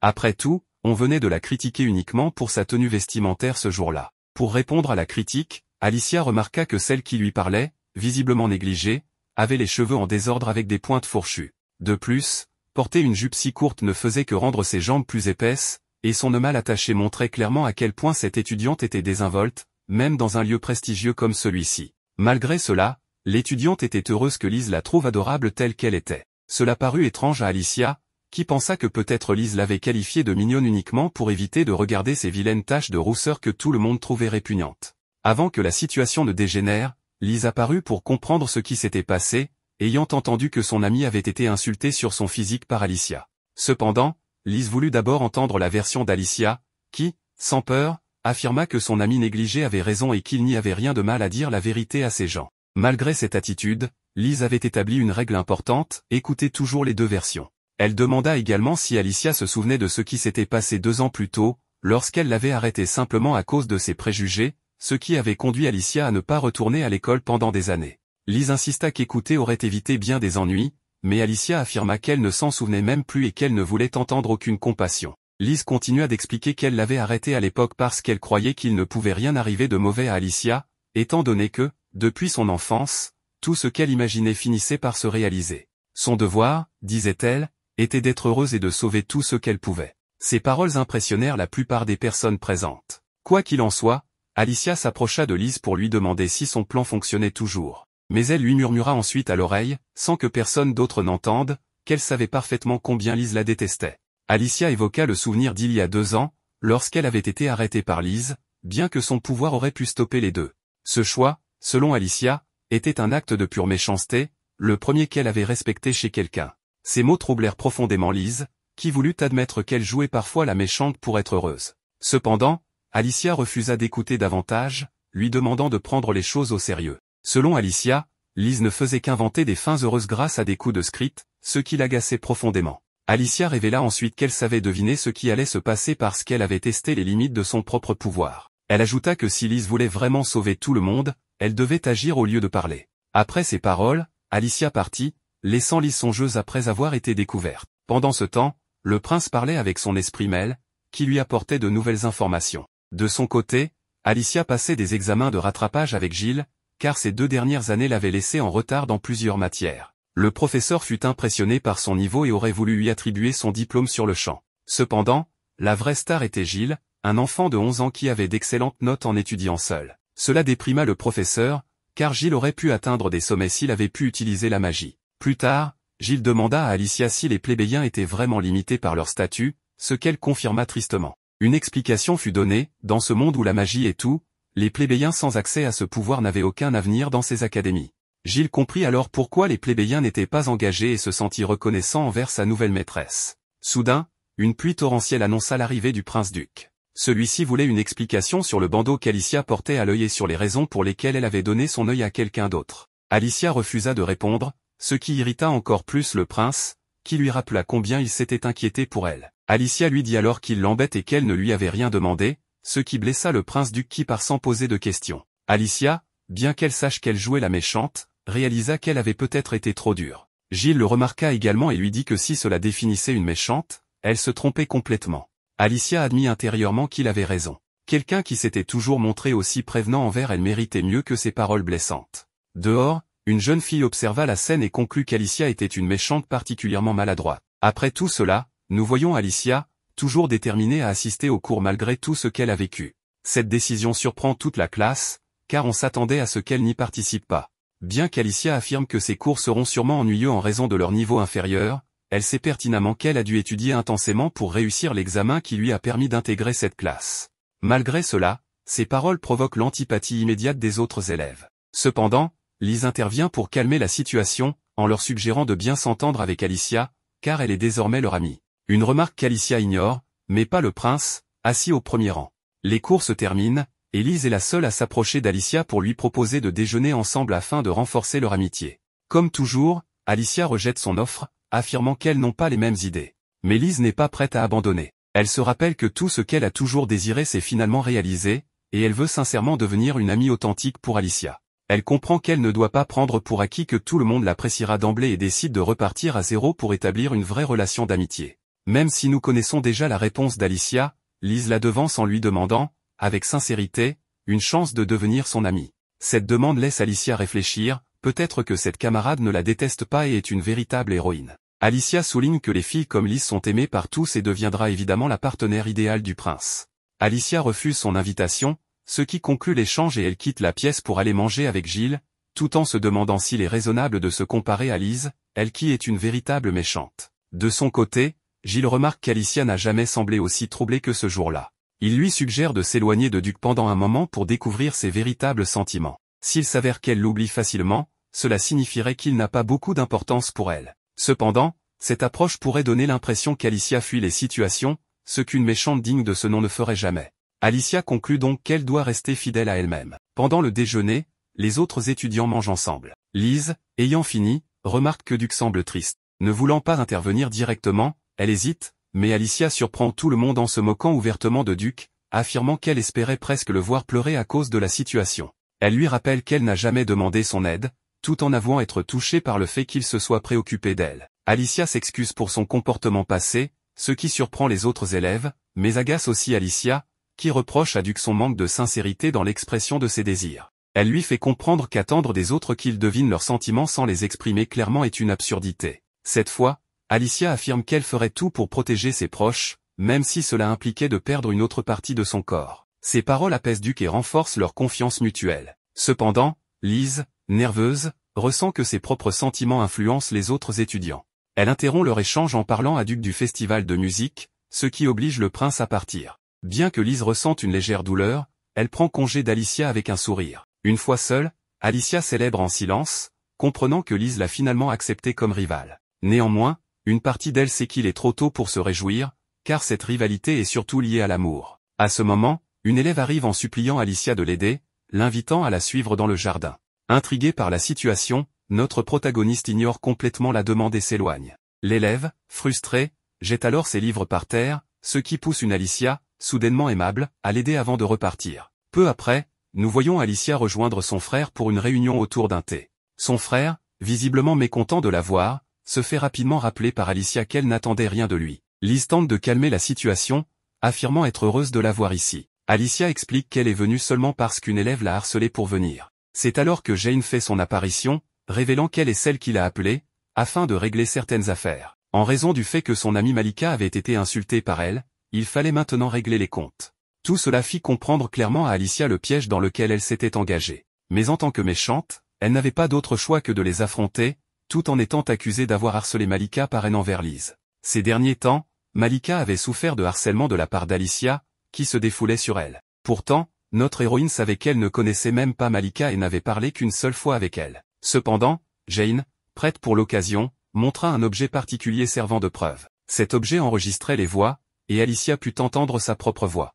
Évidemment, la partie où Malika jetait ses cahiers ressemblait à un cri de pitié, tandis que la magie d'Alicia semblait être une punition. Jane tenta immédiatement d'expliquer, mais Alicia savait déjà que l'objet avait été trafiqué. Pour aggraver les choses, la magie de la Terre, utilisée ici, n'était pas sa spécialité, ce qui rendait tout cela encore plus suspect. Malgré cela, Alicia considéra ce moment comme une opportunité pour se prouver en tant que méchante. Quand Lise demanda une explication, affirmant que Malika avait toujours été une bonne fille ne méritant pas un tel traitement, ces paroles poussèrent Alicia à rappeler à tout le monde qu'il jugeait mal. Malika n'était pas aussi innocente qu'il le pensait, ce qui mit en colère tous les élèves, renforçant l'image d'Alicia en tant que méchant. Alors qu'Alicia semblait savourer ce moment, une jeune fille appelée Carole intervint.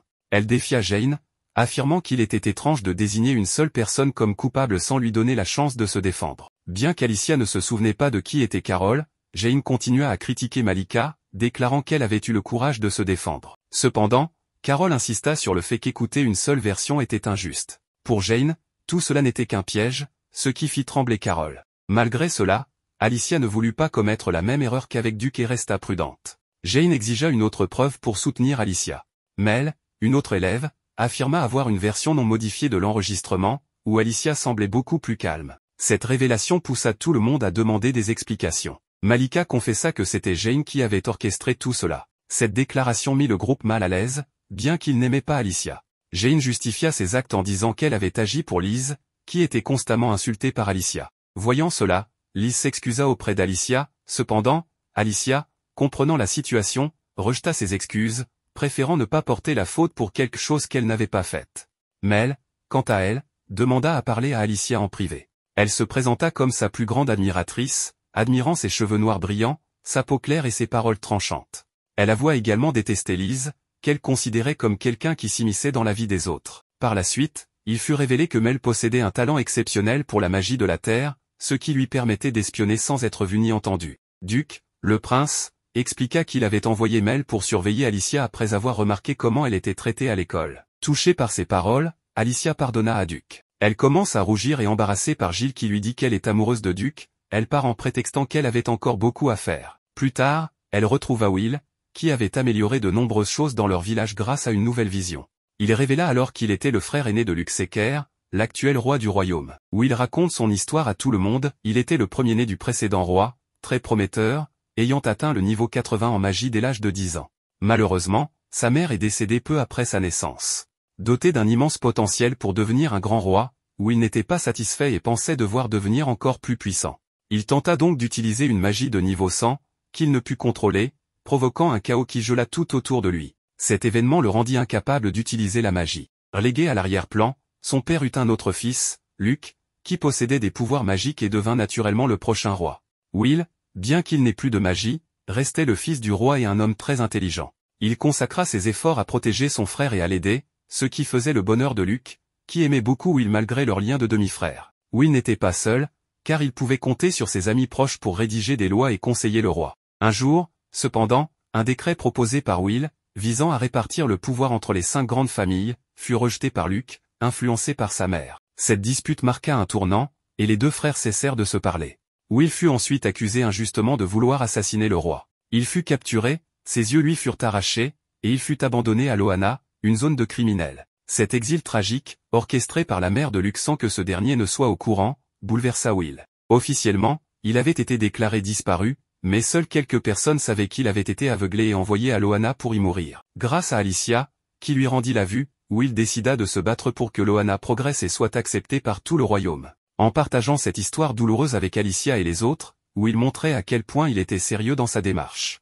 Alicia comprit que Will voulait amorcer un changement, non seulement à Loana, mais dans tout le royaume. Les habitants de Loana croient en Will, et les choses commencent à évoluer. Arrivant à l'entrée de l'académie, Alicia croise 3 jeunes nobles critiquant Lys, affirmant qu'une roturière n'aurait jamais dû être admise dans cette école. Alicia, fidèle à elle-même, ne pouvait pas accepter que ces filles nobles parlent mal de Liz. Même si Liz était une roturière et qu'Alicia avait parfois du mal à s'entendre avec elle sur certains points, elle reconnaissait ses grandes compétences et sa puissance. Les 3 nobles se sont vexés qu'Alicia ne leur accorde pas d'importance et les remette à leur place. Elle leur déclara également que Giles, le garçon à ses côtés, bien qu'étant lui aussi un roturier, était probablement bien plus intelligent qu'elle. Pendant ce temps, Jane, qui avait autrefois faussement accusé Alicia et terni sa réputation, tenta de s'excuser. Malgré les avertissements des partisans de Liz, qui lui reprochaient d'avoir sali son nom, Alicia choisit de lui pardonner. Fidèle à son rôle de sainte, elle assuma la responsabilité des actions de Jane et accepta même qu'elle se joigne à eux pour prendre le thé. Mais Albert, l'un des frères d'Alicia, intervint discrètement pour dire à Jane qu'elle ferait mieux de ne pas s'approcher davantage d'elle. Carol, observant tout cela à distance, resta silencieuse. De leur côté, les 3 nobles qui avaient mal parlé de Liz tentèrent d'inventer des histoires pour semer davantage de troubles. Henry, le frère d'Alicia, vint l'informer que des problèmes étaient à nouveau en cours, l'incitant à le suivre. Mel, toujours fasciné par Alicia, profita de la situation pour prévenir le prince-duc, bien qu'Henry ait voulu éviter son implication, sachant qu'il réagissait toujours de façon excessive lorsqu'il s'agissait d'Alicia. Curtis et Finn remarquèrent également que quelque chose se tramait et décidèrent de suivre le groupe. Alicia arriva dans une salle où Liz l'interrogea sur les accusations des nobles, qui prétendaient qu'elle avait dit des choses horribles à son sujet. Pour Alicia, cette situation était ennuyeuse, car les nobles n'avaient même pas utilisé de magie sophistiquée comme par le passé, mais comptaient uniquement sur leurs paroles pour accuser. Finn, ayant vu les nobles parler avec Alicia, confirma qu'elle mentait, ce qui permit de clarifier la situation. Tout le monde prit le parti d'Alicia, mais elle, fidèle à son rôle de méchante, les traita de personnes insignifiantes, les défiant de l'affronter directement si elle le souhaitait. Cela ne plut pas à Liz, qui voyait toujours du bon en chacun et pensait qu'un repentir sincère suffisait pour résoudre les conflits. Cette tension créa une nouvelle barrière entre Liz et Alicia, empêchant Liz de se rapprocher d'elle. Liz, débordée par ses émotions, laissa sa magie affecter tout le monde, y compris les nobles qui la méprisaient. Sous l'influence de cette magie inconsciente, elle se contredisait, continuant à détester les roturiers tout en se ralliant malgré elle à Liz et à son rôle de saint. Lors de la discussion, Eric fit une déclaration intrigante au sujet de Liz. Il raconta qu'elle ne se contentait pas d'aider les autres avec des paroles, mais qu'elle avait aussi fait preuve de courage lorsqu'un loup, une créature normalement absente de la région, était apparu à l'académie. Elle avait alors maîtrisé sa peur et sauvé tout le monde. Cependant, cette histoire laissa Alicia perplexe, les loups n'existent pas à Durk, ce qui rendait l'événement suspect. De son côté, Duke, affichant un sourire énigmatique, conseilla à Eric de ne pas trop en dire. Plus tard, Alicia, accompagnée de Gilles, Henri et Duke, discuta de cette histoire lors d'un thé. Gilles confirma que cet incident avec le loup était vrai, bien que cela se soit produit pendant qu'Alicia étudiait en isolement. Cette révélation éveilla davantage sa curiosité, ce qui inquiéta Duke. Ce dernier, visiblement troublé, alla jusqu'à congeler son thé. Réalisant qu'il y avait des informations cachées, Alicia exigea des explications, mais Duke l'interrompit en l'emmenant dans un endroit privé, un lieu qu'il avait à l'académie. Dans ce tête-à-tête, Duke révéla qu'il avait maintenu le contact avec son oncle, Will Secker, ancien prétendant au trône, qui s'était rendu à Loana bien avant Alicia pour aider la région et améliorer ses conditions de vie. Alicia interrogea Duke sur les alliés de Will, mais il changea de sujet en se rapprochant d'elle et lui conseilla de ne pas perdre son temps à s'inquiéter des événements liés au loup. Il insista sur le fait que ce genre de créature était typique de la région de Laval et qu'elle devait se concentrer sur lui. Duke alla même jusqu'à déclarer qu'il voulait l'enfermer pour la protéger, lui saisissant la taille. Fidèle à sa nature indépendante, Alicia repoussa Duke d'un coup de tête et lui fit comprendre qu'il était hors de question de la priver de sa liberté. Elle lui rappela qu'elle était maîtresse de son destin, avant de s'enfuir. De son côté, Duke resta pensif, se demandant jusqu'où irait son obsession pour elle. Alicia, bien qu'agacée par l'attitude de Duke, n'était pas réellement en colère. Elle était surtout nerveuse, troublée par les récents événements et la proximité physique avec le prince. Le lendemain, au milieu des cours, le professeur en charge nous parle de la maladie de Dotan. Gilles, curieux comme tout étudiant, voulut en dire davantage, mais les autres se rappelèrent qu'il n'était qu'un simple roturier. Grâce à Alicia, il partageait la même classe qu'eux, ce qui ne le rendait pas très populaire. Malgré tout, Gilles les ignora pour expliquer que cette maladie provoquait des éruptions cutanées sur le corps et était considérée comme grave. Les habitants du bassin de la rivière d'Egon étaient les plus touchés, probablement à cause de l'eau du fleuve qui semblait être à l'origine du problème. Plus tard, une fois les cours terminés, Alicia assura à Gilles qu'il avait bien fait d'ignorer les autres étudiants qui ne racontaient que des inepties. À cet instant, Duke apparut avec Mel pour taquiner Alicia sur la manière adorable dont elle encourageait Gilles. Non loin de là, Liz marchait avec son groupe lorsqu'elle entendit le prince qualifier Alicia de mignonne. Cela fit naître une pointe de jalousie en elle, bien qu'elle ne le montrât à personne. Un peu plus tard, un plan de la rivière d'Egon révéla sa mauvaise qualité, car elle traversait la vallée, un endroit où de nombreuses maladies proliféraient. Pour Alicia, cela représentait un problème majeur, car la vallée ne conclurait jamais de trêve avec eux. Duke, de son côté, pensait que la meilleure solution était de trouver un remède à cette maladie. Gilles, se souvenant que Laval possédait plusieurs plantes médicinales miraculeuses, suggéra de chercher une herbe appelée Madi. Alicia se rappela de cette plante décrite dans ses livres, où il était dit qu'elle poussait sur des falaises escarpées au nord de Laval. Gilles, motivé par le fait que la région de Durki la plus touchée, soit Loana, décide de trouver cette herbe, sinon beaucoup de personnes allaient perdre la vie, car Loana ne disposait pas de médecin. Quelques instants après, Mel demanda à Duke s'il était sage de laisser Alicia s'aventurer seule dans de telles folies. Duke, bien qu'inquiet, savait qu'enfermer Alicia comme un oiseau en cage éteindrait sa lumière. Il préférait la laisser libre, fidèle à l'Alicia qu'il avait toujours aimée. Plus tard, à la bibliothèque, Alicia se rendit compte qu'elle avait oublié certains livres importants dans sa salle de classe. Elle demanda à Gilles d'aller les chercher. En les récupérant, Gilles tomba sur Liz, qui lui demanda de passer un moment avec elle. Elle était curieuse de mieux comprendre Loana, le village d'origine de Gilles. Liz s'excusa de ne pas avoir mieux compris la situation par le passé et insista sur l'importance de se racheter. Elle activa alors une sorte de pouvoir de persuasion, envoûtant Gilles avec ses paroles. Gilles semblait sous le charme et sur le point de se ranger à ses côtés lorsqu'un cri du prince-duc le ramena à la réalité. Duc exigea des explications de Lise, tandis que Gilles, confus, fut conduit auprès d'Alicia. Quand Alicia vit Gilles revenir accompagné de Duc, elle demanda pourquoi il avait tant tardé. Gilles, perturbé, se souvenait seulement d'avoir parlé avec Lise avant de perdre la mémoire. Duc avertit Alicia de se méfier de Lise avant de quitter la pièce. Pendant ce temps, Duc et Mel continuaient leurs investigations, soupçonnant que Lise n'était qu'une marionnette manipulée par des forces obscures. De son côté, Lise, troublée par sa relation avec Duc, commençait à sombrer dans une obsession grandissante. Ses émotions affectaient même ses partisans. L'une d'elles, lors d'un repas, laissa tomber son plateau et regarda Carole avec une expression menaçante tout en brandissant des ciseaux. Pendant ce temps, Alicia ne pouvait s'empêcher de penser à Duc. Pour ne pas attirer les moqueries de Gilles, elle feignait d'étudier. Mais elle était préoccupée par plusieurs problèmes, la maladie à résoudre, les tensions avec la vallée, et un mystérieux loup envoyé par Lise. Toutes ces réponses semblaient pointer vers un voyage inévitable à la vallée. Pourtant, ce périple comportait un tout petit problème. La seule façon d'aller à Laval était d'être expulsé du royaume, ce qui compliquait un peu les choses. Cela laissait comme option de commettre des crimes, un excellent prétexte pour partir avec le style de méchante qu'elle avait toujours souhaité. Bien sûr, demander directement au roi était aussi une possibilité, mais des cris au loin interrompirent toutes ses idées. Les cheveux de Carole avaient été coupés sans raison par Jane. Quand Alicia arriva, elle demanda des explications, mais Jane rejeta la faute sur Alicia, affirmant que tout était de sa responsabilité. Cependant, notre méchante ignora ces accusations. Peu à peu, il devint évident que Jane jalousait Alicia. Selon elle, bien qu'Alicia ne commette que des injustices, elle était malgré tout admirée par d'autres, comme Carole.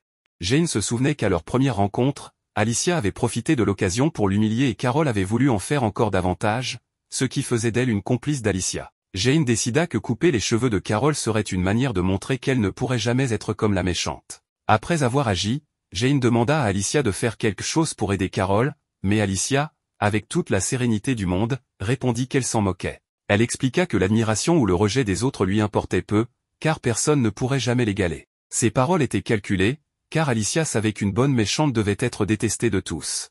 Alors que Jane continuait de provoquer, Carole se rebella et accusa Jane d'être la véritable personne cruelle et sans cœur. Cette dispute rappela à Carole le jour où elle avait affronté Alicia. En pleine crise, Jane tenta de l'attaquer de nouveau avec des ciseaux, mais grâce à la magie d'Alicia, elle fut stoppée. Pour clore la situation, Alicia coupa ses propres cheveux, surprenant tout le monde dans la pièce. Elle expliqua que certains détails devaient être ajustés pour qu'elle reste fidèle à son rôle. Ce geste impressionna même les élèves, bien que Duc sembla mécontent du changement de look d'Alicia. Plus tard, cependant, Mel la remercia d'avoir aidé Carole, qui était sa cousine. Peu à peu, la coupe courte devint une tendance parmi les jeunes, grâce à Alicia, qui semblait transformer l'école de manière positive. Cependant, tout n'était pas résolu. Dans la zone du thé, les amis de Lys refusaient toujours de partager l'espace avec les partisans d'Alicia. Pendant ce temps, Curtis tenta de calmer les tensions en emmenant certaines jeunes filles à l'écart. Gilles, observant Alicia, nota qu'il y avait de moins en moins de zombies à l'école. Alicia était convaincue que sa réputation de méchante jouait un rôle,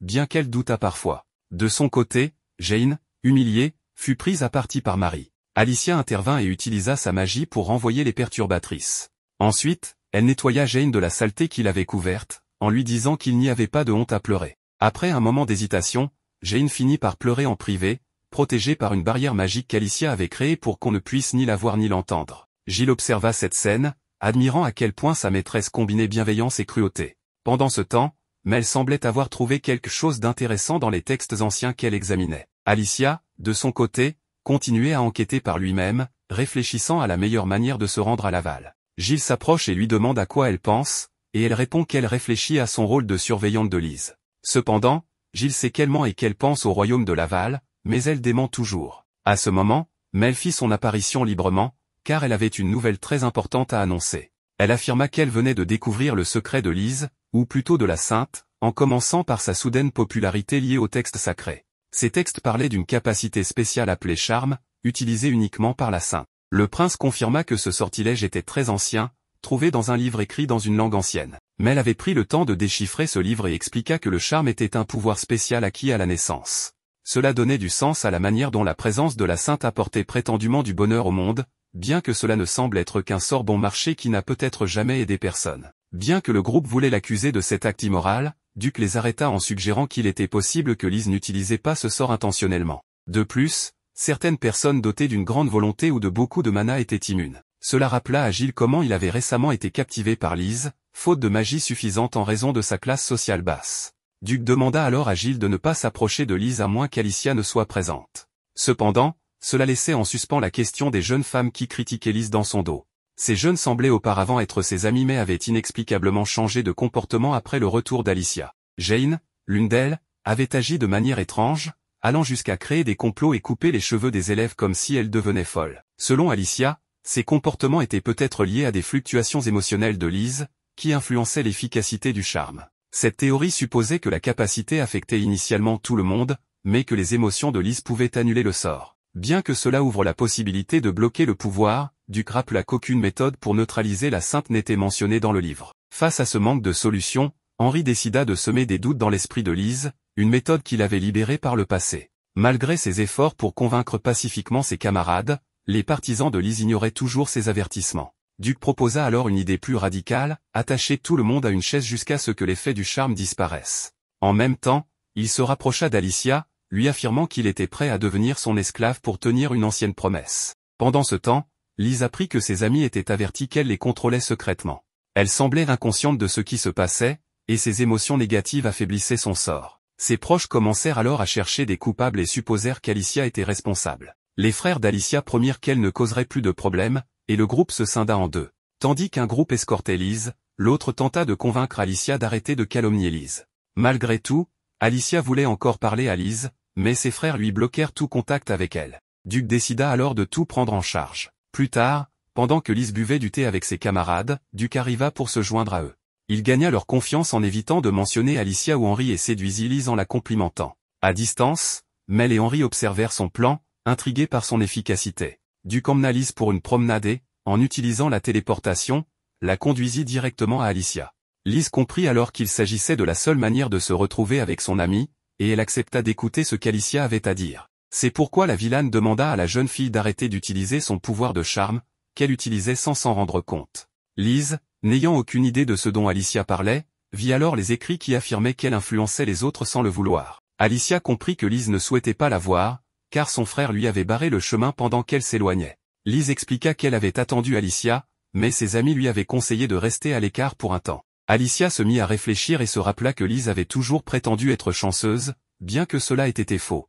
En réalité, son charme forçait les gens à agir pour elle, sans qu'ils en soient conscients. Lise savait que ce n'était pas vrai et pensait que ses amis l'aimaient sincèrement. Duc rappela qu'Albert n'aurait jamais été son ami sans ce pouvoir. Cela fit réfléchir Lise, qui se remémora son arrivée à l'école, où elle avait été immédiatement acceptée par tous. Cela ressemblait à une fiction. Lise se demanda pourquoi Duc n'avait jamais été affecté par son pouvoir. Avant d'obtenir une réponse, elle lui déclara son amour tout en cherchant à comprendre pourquoi il la regardait ainsi. Elle expliqua qu'elle n'avait jamais voulu de ce pouvoir et qu'elle avait ressenti de la peur en intégrant l'académie. Elle avoua aussi qu'elle avait travaillé dur pour être aimée, mais sans succès. Alicia comprit que ce moment était crucial pour Lise, bien qu'elle-même se sentît confuse face à ses propres émotions. Duc finit par dire qu'il aurait choisi Alicia 1000 fois plutôt que Lise. À cet instant, un pétale de la rose de la Sainte se fana. Lise, envahie par la colère, exprima sa jalousie envers Alicia, qui semblait toujours confiante et capable d'obtenir ce qu'elle voulait sans effort. Lise souhaita qu'Alicia ne soit jamais née. Mais elle arriva avec Henri, qui semblait libéré de l'influence de Lise. Il demanda à Lise de s'éloigner de sa sœur, ce qui montrait que le charme s'affaiblissait. Lise réalisa qu'elle avait perdu non seulement Duc, mais aussi ses amis. Mais elle insista sur le fait que c'était entièrement sa faute. Alicia, en observant cette scène, se dit que, si tout cela avait été un jeu, elle aurait gagné le prince. Mais dans la réalité, elle préféra consoler Lise, en lui conseillant d'arrêter de se forcer à être la sainte parfaite. Cette conversation fit comprendre à Lise que son vrai moi pouvait être plus fort. Elle espérait recevoir de vrais compliments dans le futur, ce qu'Alicia considéra comme un bon début. Bien que triste d'avoir perdu Duc et ses amis, Lise trouva une certaine paix en décidant de se concentrer sur l'étude du livre ancien, profitant de ce temps pour elle-même. Pendant ce temps, Duc alla parler à son père pour réintroduire quelqu'un de spécial au château. Il s'agissait de Will, qui avait perdu un œil. Lise savait qu'il serait facile de réhabiliter Will pour effacer ses crimes, ce qui libérerait également Loana. Cela surprit Gilles, mais tout fut confirmé par le prince. Il rappela que son père n'oublierait jamais ce qu'Alicia avait fait pour lui, notamment en rendant un œil à son frère. Alicia décida de ne plus surveiller Lise, convaincue que cette dernière s'améliorerait d'elle-même. Duc attendait encore une réponse à sa déclaration, mais il choisit de patienter. Le lendemain, Gilles taquina Alicia sur sa réponse à Duc. Ce dernier, croisant Alicia dans les couloirs, ne la salua pas. Lorsqu'elle l'interpella, il lui répondit simplement « Qui êtes-vous ?